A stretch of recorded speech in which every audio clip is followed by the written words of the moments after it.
I think the biggest fear is kuonekana kama uko weak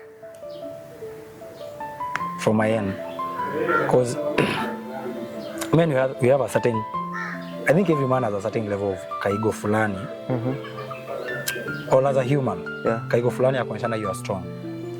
When you're strong, you're confident. So if opening up will make me feel as weak,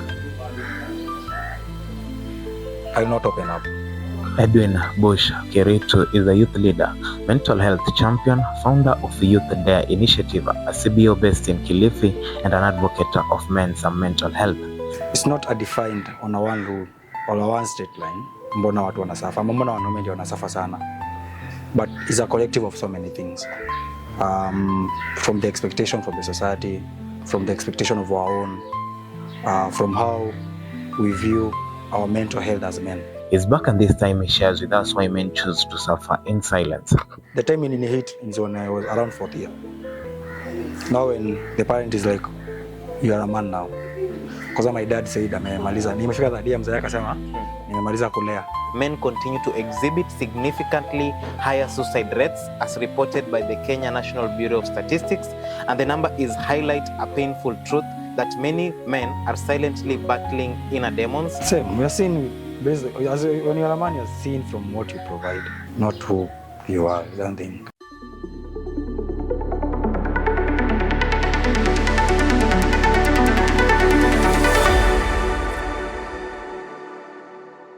So according to a statistic I was reading, that was a statistic done by ziziafric.org. It was done in 2025. It said that in Kenya, around 4.4% of the population is affected by mental health disorders, with conditions like depression, anxiety, substance use, and PTSD being the most common.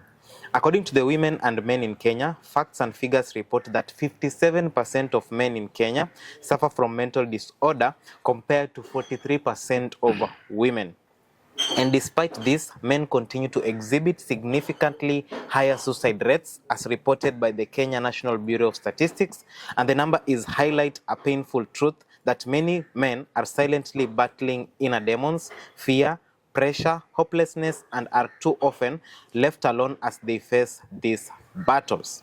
And it's something that got me wondering. That's why we are holding this conversation today, that why are men suffering in silence? Mr. Bush, why do you think that men suffer alone? Like, why do men suffer in silence? Thank you. I know I'm not much of a guest, but the need for introduction. Yeah. As you have said, my name is Bush. But widely known as, not as Bush, but my official name is Edwin, or is Edwin Kerito. A youth leader, health champion, mental health champion in Kilifi, a founder, currently leading CBO in Kilifi Youth Dare Initiative, of which mental health is key, and men's mental health, as you have shared the data. Through the data, we are not so intentional in strategizing on programs on men's mental health. So we're on the right track. Yeah. Why are men suffering? In silence, actually. It's not a defined on a one rule or a one straight line. Mbona watu wanasafa, mbona wanaume ndio wanasafa sana. But it's a collective of so many things. From the expectation from the society, from the expectation of our own, from how we view our mental health as men, because women view mental health differently. Tuzakuwa tuiongelele openly like mental health, but if you narrow down to how we interact with each other, how we cope with our stress, how we cope with failing, how we cope with daily interactions, over it goes back to mental health. Men are suffering silently because there's so much burden imewekelewa wanaume, so much expectation. Ndio tumekaa na wewe hapa. Hata wewe mwenyewe from your home, there are so many expectations that your family has from you. Even from this podcast. Yeah. Just because you are a man in the podcast, there are so many expectations people are expecting from you. Not to fail, not to make stupid mistakes they call stupid, but the same mistakes are done by a female. Yeah. It is seen different. It's seen as a human error. You see? So all these things are the things that are making men go silent. Another point and is one of the biggest thing is, if I come and open to you as a man, it has been over notion that I'm weak when I open up. Yeah. Madem atapiga umbea. No. Dem atakuja alilie beste yake au nimeachwa au sijui nani ananitenda au bush anafanya mimi sifanyangi hizo. Mtu mwingine anafanya anafanya all those things unaona. Yeah. But for a man itakuwa ni ngumu. Kama wewe mwenyewe ni maboyo ngapi amekuja ku open up la analia ameachwa. Unasikia after 2 weeks jamaa aliachwa. Yeah. In between those 2 weeks amekapitia. So all those expectations zinafanya men to suffer and to suffer in silence. What do you think is the biggest pressure men face in the current society? Pressure comes with what you're viewed to. How are you viewed? Like in our society, different from other societies, yeah. all similar to many other societies, men are viewed more of providers. So if, let's say today, if I marry today, I'm of age, legal age of marriage. If I marry today, I'll be in more pressure than my wife. The wife pressure is more of children and all that. My pressure is, bro, mko bed sitter, you need to move to 1 bedroom. You are in, you should be providing for your food. No. Yeah. So all these things makes men and all that suffer. There is a certain point in the life of a man whereby you now feel that weight of being a man. I can say I felt it when I was around 20, whereby you are like, your parent is like, by then you need to start fending for some things on your own. Mm-hmm. And it is worse when you're a firstborn, by the way. You are a firstborn? No, I'm not. Okay. I'm the only boy now. You're a firstborn. So you feel like the world is crumbling. At some point you lack something, and even talking to the girls who are the closest, even say family, feels like it's something that you should not do. So for me, at that point of like, you're trying to figure it out in life, you're trying to understand what can I do to change life back at all, because you're also seeing what your father is going through. I remember that was the time I started listening to Dax. And my sisters were like, why do you like listening to this man? But I feel like it's only his songs that resonate with what I'm going through. Yeah. And then looking at whatever your father is going through, the pressure that he needs to get fees, he needs to get food and all that. So as a man, you feel the pressure that I need to chip in and help him. But you're very young. So for you, when did you start feeling like there is now this weight of I being a man? I think similarly same age, personally same age, but I know in the community, you face, same face. When you're transitioning from a teen, from an adolescent to a teen, or a teen to a young adult, around that is 17, 18, that's when most men now start feeling the pressure. Kuna wengine that starts way earlier, depending with the tradition, where you're born and all that. Like when you're circumcised, when you go through that phase, most of those who are circumcised around wakiwa of age, maybe after class 8. So after class 8, now the world sees you different. Maybe umejengewa your own house now. Some people start at that point. Other people, like for me, it started not so much when you did the phase of circumcision, but when I came into campus, then around second year, third year. We are within campus at some point. You understand, at some point, I was a student leader within the university. So mzazi akishajua unaingia shilingi 2, na anaweza withdraw. No. But it never hit me that much. That's when it started pole. But the time it hit is when I was around 4th year. Now when the parent is like, you are a man now. Because my dad said, nimefika 3rd year, mzazi akasema, nimemaliza kulea. Na akaenda akashuka mshahara. Kama acha naye kaangalie mashamba zangu na nini. As in nishafiki, because I'm at the last, I'm the current last born. Naweza pata mzee yako na kona another. But at that moment is when I started feeling the pressure now. I have to pay my bills. You cannot make the regular calls you're making home. At sina sapa, sina nini. That's when you feel now the pressure of being a man. Same point, you might be dating. At some point I was dating.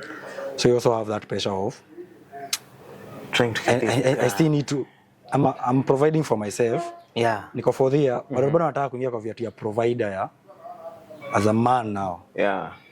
Sijui as a husband or something. So during that phase, your transition from teenhood to adulthood, 19, 20, 21, 22, 23, there. And that's where actually you see most men get lost. Yeah. Because if you're steady there, 26, 27 inanga pressure. But kama pale mbele ulienda hivi ama you never had, it might be from your decision or from the circumstance. Unajua pia kuna vitu zote na kuhit inafanya una. Yeah. So in between your transition pia tunapoteza maboi wengi. Ama wanaume wengi wanza. The biggest question everyone asks when it comes to the growth of any man, I usually don't view the boy, I usually don't subscribe to the idea of being a boy. I just see everyone is a man no matter the age. Someone asked me a question. Derrick, are we valued for who we are or we are valued for what we provide? Because even you can look at home, your mom might be having money, but you still look up to your father to provide everything. And then now you come to this now comes to the angle of relationships, even to yourself. But let's go now to the angle of relationship, whereby the lady feels like, since you're my boyfriend, you have to provide everything. But now even the bigger chunk. Yeah, and then when it comes even, let's say even if it's your birthday, for them to even reciprocate whatever you're doing, they're like, men don't celebrate birthdays. It's a tough world. It's a tough world. Thank you. Same. We are seen when you're a man, you're seen from what you provide, not who you are. I don't think. Is there a group of women who see men for who they are? Yes, there is. I have friends who see men as who they are, and I hope they started way before that way. So you can also change within the pathway. Yeah. It can be from an experience they got, or from a learning, or from their upbringing. But I know there are women who are like that, from their upbringing. Now the problem is, they're the minority. Is there a word from a minor word than minority? Minor minority. Minor minority. In the minority group, they're the minor now. They're the small portion. But the larger portion of women or the society, or basically that they see men from what you provide. Basically that. From the interaction I have been in, it's basically from what you're providing. Hata hapa, tukikaa na maboys hapa, ama tumekuwa mko na maboys, magroup ya maboys. If you're not so compact na mwelewani vizuri, you'll find whoever is ananua mzinga tano, anaonekana kama bazoo. Mimi mwenye nakuja na chesa. Yes, mimi ni bazoo, but ni kama ina bazoo. Goes back to the provision. What are you bringing to the table? What are you providing? It's a good thing and it's a bad thing. Is that why most young men are now pressured to try each and everything to make money? Yes. Because umechukua dem ni mrembo kifaa 8 over 10, sa maintaining her now. Then by bad luck, umepata the ones who see as men as providers. Naona sumengi umesikia news where mzee anapata bibi akona like 300,000 kwa bank or somewhere. But mzee akona 20k yake anapiga 20k ama 30k. Nani ana provide? Lakini wife huko amebana. That's the pressure we have. Ni unaona wazee wanaingia kwa ugondi nini, forex, na the other forex. And all that pressure to provide and to be a man. If you had to talk to a young boy below the age of 25, is it right for him to give himself that pressure of being a provider and trying to try each and everything out in order to please not himself? Because I realized when you grow up as a man and you find a way of handling you as you might handle that much pressure you give yourself. But now we add ourselves as a pressure. Is it something that someone should just avoid until he feels like I'm stable enough to take in this pressure? I would say yes and no. It's good and it's not good. it's good when where you're putting yourself is where you can, what the targets you're putting for yourself is what you can achieve. Yeah. Because also inakuweka on track. If I know I can provide for myself with a +1 with 20k, Yeah. I will go with that boundary. It's all about setting boundaries. Yeah. You will set healthy boundaries in what you can provide, yeah. what you can do, and what you cannot do, and make it clear. Yeah.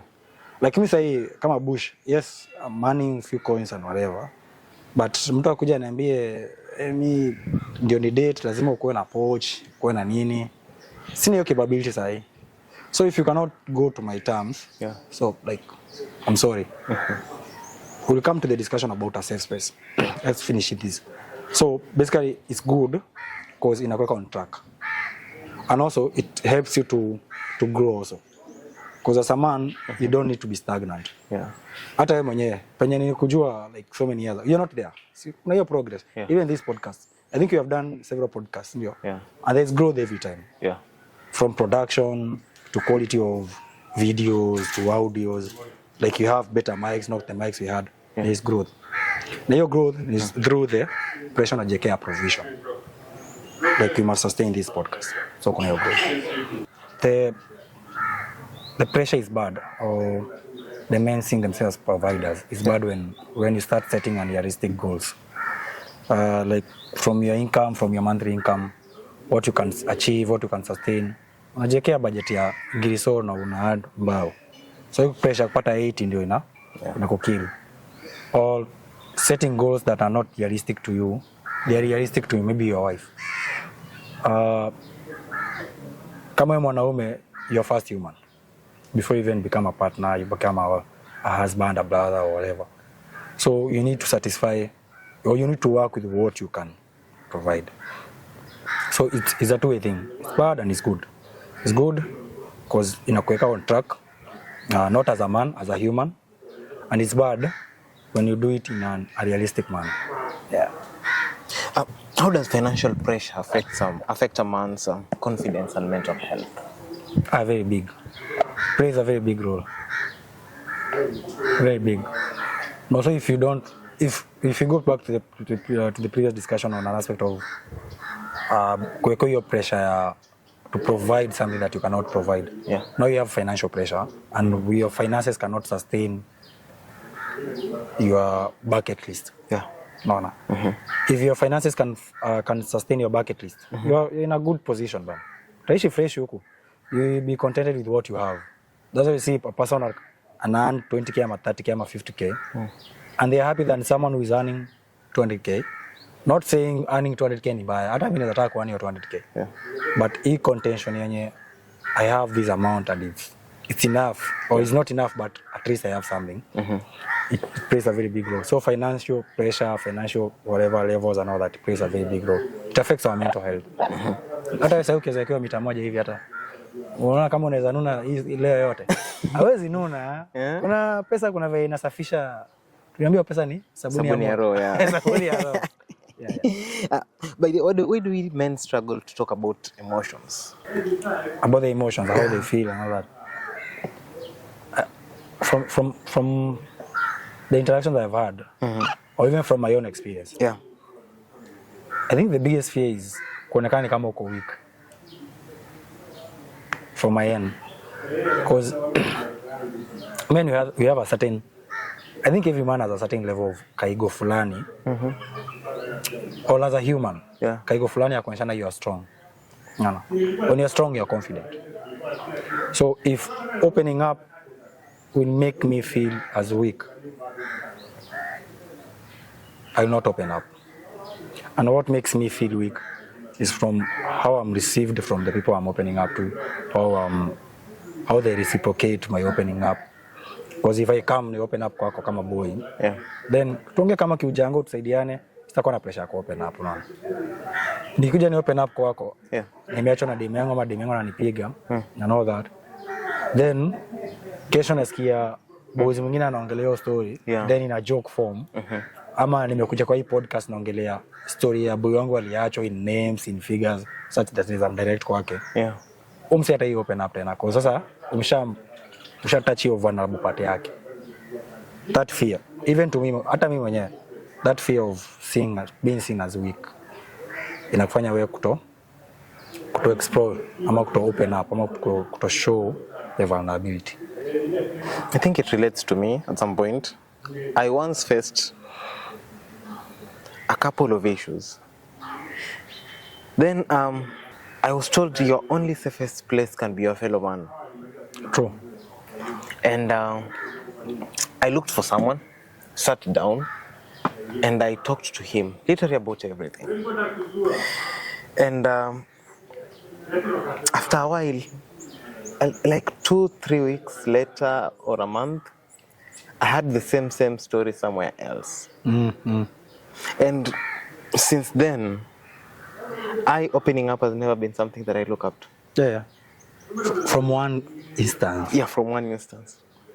And sometimes, and that is where actually I totally resorted to listening to songs. Because sometimes when listening to someone, like, I really like using his examples because I like the songs he sings. He expresses the real picture of what a man goes through at a point in time.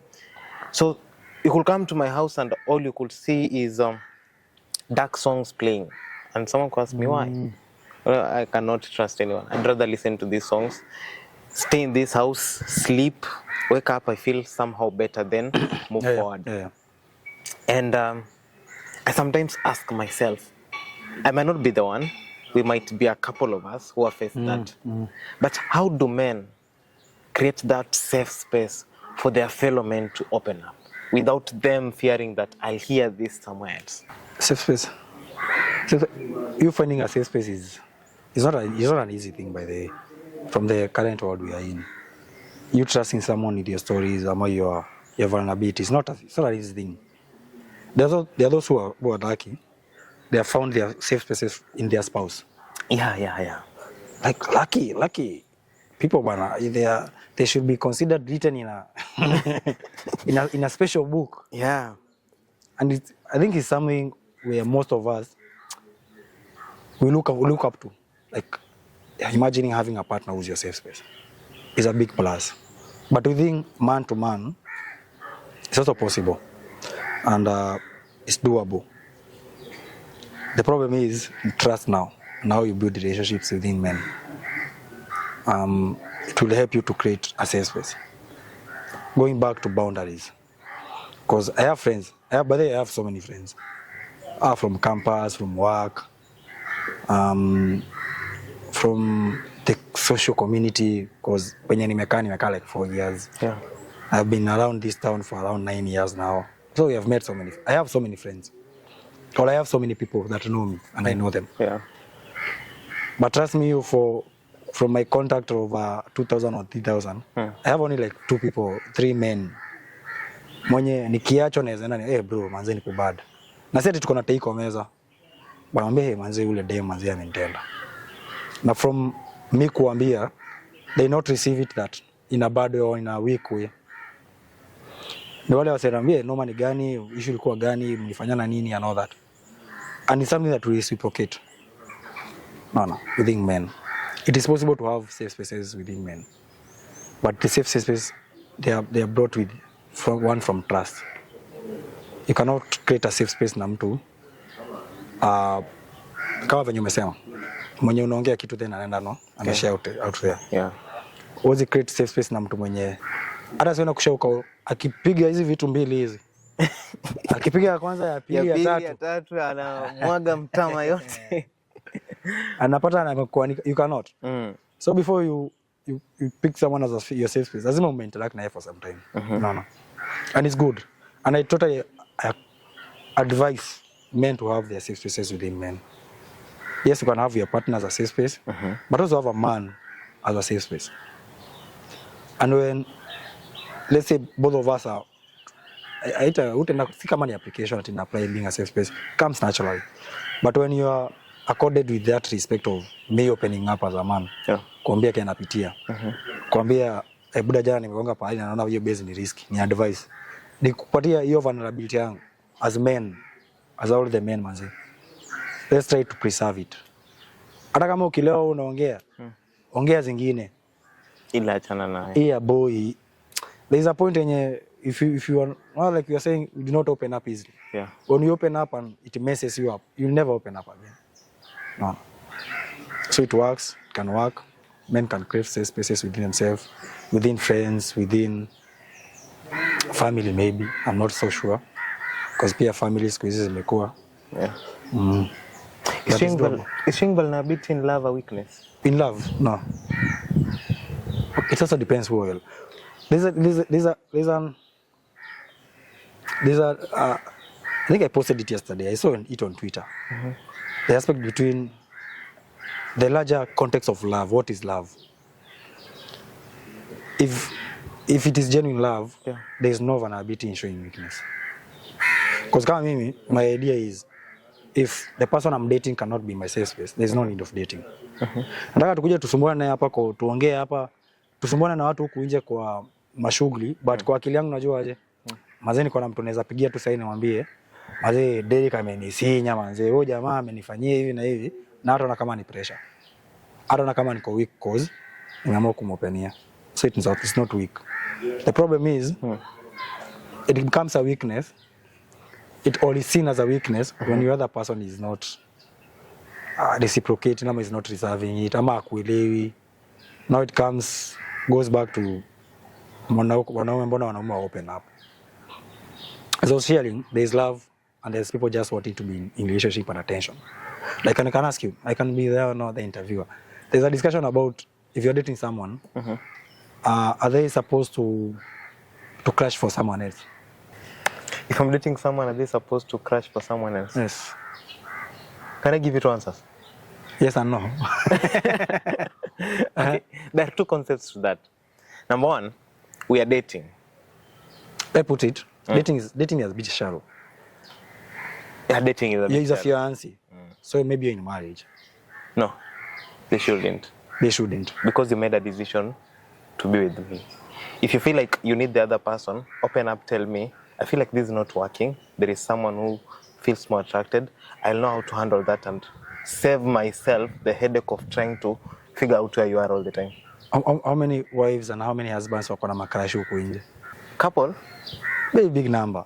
So unashanga, are there people are they in marriage or relationship for love or for the status? Most people I can say they are in for status. Oh. So for the few people who will go to heaven and they are in love, lucky to them. We are praying that we be fike hapo pia sisi. Before we enjoy it also. But it's a very tricky concept. Yeah. But then nijiuliza. Are we dating? Do we love each other when you on a date? Wanapendana? Seriously, because kuna mtu anapendana then akona crush kama wanne and openly shows it. Then crush inaweza kuwa bado kwa hapa kiwandani. Unajua unaweza sema amecrushia mtu kwa US, amecrushia amecrushia Drake. Unapata amecrushia jamaa wa boda hapa Podapi. Whether if you had a wife and she had a celebrity crush, would you want to know? If I had, the good thing I don't. I don't know how you handle it. Unajua one thing naona ndoa ni kama vile wasemanga nikifika kwa mtu nitavuka. So I try to keep it my relationship, even my relationship, I try to put it that open. Depending on the situation, I know how to handle it. But I will not wish them to have obsessed crush or whatever on them, even if it's a celebrity. Because when they are obsessed with Drake, ataanza kunipeleka kwa kinyozi. Drake amechange nywele, amenyoa hivi. So naenda napewa kwa kinyozi, naambia hey babe, ningependa unyolewe hii. Kumbe anatengeneza Drake wake kwa nyumba yangu. Ni macha unaona aspect. Then ninyoe bado mimi hii context yangu si kama ya Drake. Ya Drake ya. Bado iko Drake akuja Mombasa. Anakuja concert. Unajua ile pressure ndapigwa ya kulipa hizo ticket. Na maybe hata mimi mwenyewe sitaenda. Ama pressure ndapigwa like, hey babe, naenda concert ya Drake. So kuanzia leo mpaka Friday sitakuwa. Why? Because crush yake amekam. I would not wish for it. I would wish people to like a context. I like how Drake wears but not obsessed. How does heartbreak, because we're still talking about love, how does heartbreak affect men that the society expects them to handle it in a certain way, yet it can't be handled in that way? How does heartbreak affect men? Yeah. Society expects you to move on instant. You're a man, or you're crying. But you are human, bana. I started to say, basically we are human. Before we become men, we are human. The society expects us to be strong, transition ASAP. Mimi mwenyewe transition nimekataa. I think I need to go to counseling. Yeah. I don't know. But the society expects us men to move a bit fast in breakups, unlike women. And also how you show it. I think the society do not expect men to cry. Yeah. And when you're heartbroken. But I don't remember the last time I cried. But do you know it helps? At some point. Okay. Someone said you need to cry. That tears wash your eyes. Yes, it does. And your emotions. Okay. And your burden. Does. I've not reached a point where I'm in relationship-wise and all that I've cried. I've not yet. Actually, generally in life, I've not cried since I think I was... Yeah, I think I was beaten. I think it was in primary. To be honest, a closest person passed away, people were crying, and I'm like, okay, so what are you people crying about? I think it's shedding tears. Shedding tears is still part of crying. Okay, what brings the tears? You have to cry to get the tears. Emotions. Yeah. I've never been that burden. emotional to a point of shedding tears. Yeah, I think from a relative past, a close relative. And I actually thought the same. But at that moment, there's some things that hit you. Acha an example yangu, even mzae sijaimwona akilia. But when my grandma and my grandpa passed, he never cried mbele yetu, but ungemwona ungejua huyu wakiwa na bibi yake. Tema walikuwa hivyo wakiwa, unajua kuna venye watajisolate. I know he shed a tear. I definitely knew. Even your square, like square body and all that, he was, ungemwona ako heavy. I think that's the first time and the last time nimeona mzee yake mimi. The only other instance nimeona men crying is when a friend lost a kid. And it was bad by the way. Unajua what I mean, nilisikia. It's heavy. Damn heavy. So men cry, but it depends on the situation. What is that? What are those things that you feel like these are very unrealistic things the society and women have placed on men? Unrealistic. It's full provision unrealistic. Do you subscribe to the idea of 50-50? I do not subscribe to the idea of equality. I subscribe to the idea of equity. I do not subscribe to equality. Largely. Differentiate the two. Equality and equity. Equality is a 50-50. I have 1,000 here, we share 500. Okay.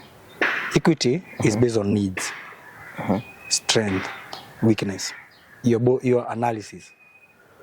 If you have 1,000 here, and we are supposed to share it, let's analyze mwenye ako na issues. You might be having a sick kid. Yeah. So from empathy, from empathetical thinking and all that resolution, you opt to get a higher, whatever. Yeah. Or you played a bigger role in getting the 1,000. Yeah. So you have to get a bigger share. So from even in a relationship, I approach the relationship in an equitable aspect. Not 0 to 100, not that ratio, but not 50-50. I can actually be at a 40 now. My girlfriend is at 60. Next month, I'm at a 70, she's at a 30. Yeah. If you can create that kind of a relationship, then it's sustainable. So I subscribe to that. I do not subscribe to 50-50. Okay, the thing I usually say, at some point I feel like it's bad. 50-50 or... Generally the concept of a man having to provide 100%. And then I actually feel very bad that they justify this in the Bible, that a man is a provider. I usually say, if you have, okay, let's go to the concept of I am married or I have married someone. I'll pay the fees. Yep. Maybe I've not yet built a house, so we have rented. I'm paying the rent. I'll do the shopping. But it won't hurt for this lady, when she gets a salary, to say, you cater for the other things, I'll cater for shopping. There was a conversation some girls were having on, how can I support my man? And when one lady said, if my man is paying school fees, is paying house bills and all that, the shopping in that house is mine. And the other girls laughed. And that's a gospel we should push. That's a gospel that we should push, by the way. Not like they provide the shopping, but to her capability. Yeah. Makes sense. The other girls laughed. Yeah, they did laugh at her. Wange for Tom, how? How am I? No, and I usually wonder, how do parents raise girls to a point that a girl feels like, I am the prize. Like, everything that should be done for me. I can do nothing for myself. Buy me a car, get me a house, pay for my nails, pay for my hair, get me period care package and all that. But your man on his birthday, you can't even get him a watch of 1,000. Have you ever received a birthday gift? Birthday gift? From a person you did? Yeah, actually, let me tell you, to be honest, actually, recently someone gifted me a jersey. You're part of the guys who are going to heaven. Actually, recently, I came and then someone gifted me a jersey. Yeah, they're a lucky one. But I actually feel bad. It's bad. Let me tell you, they're, even to the ladies, I know there are plenty of ladies and so many ladies who are watching this. Yeah. If you just do analysis of the different relationships where the man is appreciated for what they're bringing to the table. Let's say, not even to the extent that just because I'm enter 100K, at maybe I get 30K. Yeah. The intentionality of the woman even coming with, like the Jay-Z. Jay-Z might be around 5K, 4K, original. As in, it depends. Sign a come meshuka snow. Let's say me like buy Jay-Z. I'm a Man City fan. Like say we have a new signing. Like just a gift of a 1,200, gift me a Jay-Z. Bro, mira kama nimeata 50K kwa hiyo ama nimeipa keja. Hizo vitu zote zinakuwa overshadowed na hii kenye ume. Yeah, that one thing. It's the intentionality of the woman seeing your effort. And that's why I do not subscribe to 50-50.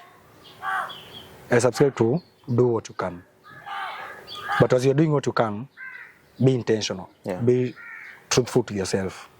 Usiko na 300 ama 600K kwa account, afu unabuy jezi ya 1,000. Yeah, capability ya kununua jezi ya 3K bana. I'ma take a man for a date. I was once taken in a date by the way. And it felt nice. We are not dating the person, we are just friends. It felt nice, bana. You feel appreciated for the two things. And as I was saying, the relationships that men get appreciated, they last long. And you will not find the man, for lack of a better word, akitanga-tanga. No. Or the man we have now, the guilty conscience of, I have a person who is, who values my growth, values my presence, values my provisions, values my sweat. No. You can give so many examples. Other celebrities, I don't know how they live their other lives, but Jugush, who. Find the women are also pushing. They come out, they say, we share bills, we share these. But you still find the guy is providing the higher end. Yeah. At some point, even the woman is providing the higher end.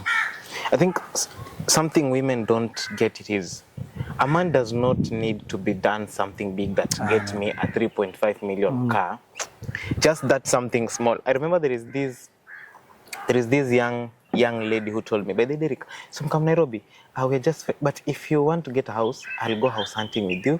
I'll take you for a place, you go do shopping and all that. And I felt like such a friend is better than being in a relationship whereby everything is on you and you're not appreciated for that.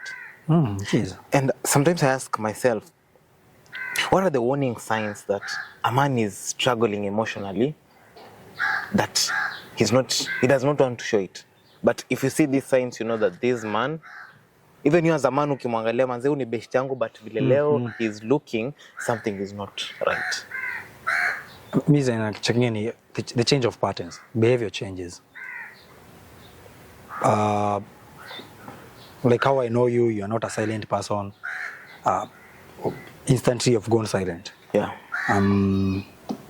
You're not that engaging person, you're not that lively person. There's always something that inamhinda. Or someone, yes, tunaweza kuwa tunapiga na wewe drinks, tunaweza kuwa tunafanya whatever you do, but now naipiga zaidi. Like from our end, from our crew, there's a level yenye buda tufai kuwa intoxicated past this. Inakuwa buda atubebani huko by the way. Ikifika point yenye unaenda kuzima, ama unaenda unasikia uko mbaya, tuambie tukupeleke home. Ama tuambie tukutafutie place udoze. Tuambie tukae kwa gari udoze. Yeah. We are past at the current age. Si ile age ati una puke kwa club, tuanaye kusini zi una puke umefanya nini. We are past that stage. So from our squad, if I see a certain dude amefika to that point sahi, that's a trigger. If someone goes silent, mko kwa meza mnapiganga story, mnaenjoy na mabantas. Unajua kuna venye kama best. Yeah. Pigana mabantas up. Yeah. Then 1-2 days the guy is cold. It's a sign. Another isolation also. Mnaweza kwenda na msee club, mnaweza kwenda na msee beach, hang out in your game. Then out of nowhere the guy does not show up. Signs of depression, of which some cannot. No. Someone becoming more aggressive. Menda club, mnaweza kuina mabantas, but mjamaa amepatiwa banta ameanza vurugu. No. He's not a violent person. Then ameanza vurugu. All these things ni something ufungia ndani yako. Like kama hiyo vita, uko na burden unashangaa utaitoa wapi. No. Ndio ukipata jamaa mwenye nabishana tu kidogo, you want to release that energy you have. No. Makes you react different. That's why you get those triggers that this person is. Okay. Even the workload. Yeah. How you work. Ukiweza kaa like 3-4 months naingia mtandaoni napata jamaa haja post. Huyu jamaa either alipata kazi nyingine ama ako pali ako in a ditch. Because you're used to you recording, posting, doing things. No. Yeah. Changes in the behavior patterns, the normal behavior patterns. Okay. As we wrap this year I decided I'll do a 10 episode series on men's mental health. Perfect. From different angles. And this is the first episode out of the 10, so there are 9 more to go. What would you tell men and women? We know mental health of a man may not be necessarily from the pressure given by women when they are in relationship or anything to do with love, but it might come from different aspects of the society.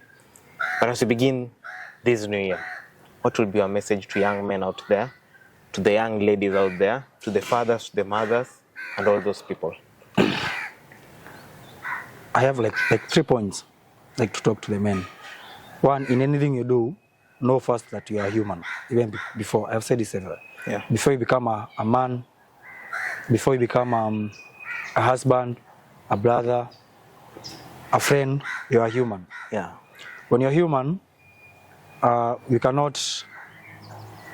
we need you as a human. What makes you a human is your peace, your health, your well-being, general well-being. Yeah. So to the men, find your peace. Peace is different. For me, my peace is maybe my place. Peace, I find peace from my friends. That's where my safe space is. Find your own space, safe space. Yeah. Because that's where utakuwa endeza empty out your 2026 pressures ama 2025 pressures. Yeah. 2, set boundaries. And when you're setting boundaries, set boundaries that are healthy. Healthy boundaries in relationships, in work, in friendships, in family. No. Anywhere. Yeah. It will help you to achieve your 2026 goals in a mentally sober way. Because kama nimesema like siwezi kunywa to this point. Yeah. That's your boundary. Don't break it. Yeah. No, because when you break also boundary, there are consequences. Yeah. Set healthy boundaries, be a human first, find your own peace, build onto it.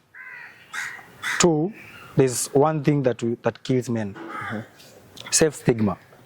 Naweza kwambia bro, una do, uko broke. Una nini? From my end, sindio? Yeah. But wewe mwenyewe ukijiambia from inner you, that I cannot do this. Yeah. Buddha uta make it. It does something to your subconscious. To your it records. Yeah. Self stigma is very bad. Personally, you know my story and all that. Yeah. At some point, I was never born a PWD. I become a PWD in the course of life and all that. So one thing my family really worked on, tunakujua kama msemo yana anapita exam. So usikuje tuambie sahi just because umeumia atisa uko una ditch. Usiingie kwa hiyo. And I was young. I was around 12 years. So if at that moment I was taught the aspect of not stigmatizing myself, it really helped me. The point that you can say anything about my disability, it doesn't hit me by the because it's coming from an external part. That's a good example. If you put in you that I'm whoever I am, I can do this, I can achieve my 2026 goal, it will work. For mental health, if you said that this is what I want to do, stingia kwa depression, I will do this so that nisingie kwa depression. Hata kama niko kwa depression, I can move out of this ditch. You will. To the other community, support men.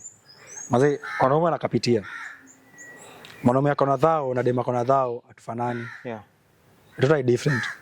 Mwanaume ana 30k na dema ana 30k, it's totally different. Support that guy. Yes, we're not saying we don't want to be providers. We do wish to be providers. Even for my sons, I would wish them to be providers. But I would wish them to be genuine providers. Providing what they can. And as well, they are providing what they can, having a projection of growth. Do what you can, be you, find your own peace, find your own safe space for the general community. Support the men out there. Wasikize. Na if a man trusts you to be their safe space, don't mess it up. Don't mess it up at any point. Okay. Yeah. 2026 will be good. To be a good one. That from what he has said it all. I think there comes a point in the life of every person whereby you realize that the man in your life is also a human being. He's not some robot somewhere that is manufacturing things naturally. He's not God. And the fact that I usually ask myself, when God was creating the world, why did he remove a part of a man and made a woman? It doesn't mean that men are superior to women, but it just means that we are a conjoining of two people. Inside the lady, there are two traits. There is the masculine and the feminine trait. And so it is in a man. But it's just that in a man, the masculine is more active, and in a lady, the feminine is more active. So if you find a way to enable a man to balance all those sides, as a man helps a lady to balance also both sides, we create a healthy environment of us living peacefully. For men out there, we go through a lot. From a very young age, you are taught that as a man, don't show your weakness to the society. We feel like women are more empowered than we are. And I think for us to begin this conversation is by us as men beginning to help our fellow men. If your fellow man today has his door closed, don't laugh at him, don't take advantage, try win over his wife or his family. But figure out, how do I help my brother get out of this? I wasn't born with a brother, I was born with 6 girls. I have 6 sisters without a brother. And sometimes people say because I don't have a brother, I don't know how to treat men. But I do know how to treat men because for 4 years I studied in a boys' school. Yes, I grew up with women, but for 4 years I have been with boys, and in campus I've interacted a lot with the boys. And I can say one thing, today your fellow brother might be down, but tomorrow he might be up than you. So you trying to help him out, even if it's by paying rent for 5 months and telling him, bro, we're gonna make it out, I can show you a way. And trying even if it won't work out for him. But that act of you trying, that is how we're gonna build a better community for men and ensure that instead of complaining women are more empowered than us, we start empowering ourselves and ensure that the society has achieved what my brother has said equity and not equality. My name is Mwavali Derrick. This is Financially Rewired podcast. The first episode of Men's Mental Health and Awareness 2026 has just started, and it was a privilege to host Mr. Edwin Bush. He has a third name, it's very hard. It's a Korean one. But I'll see you in the next episode, and probably our second episode will air out in February. Have a nice day.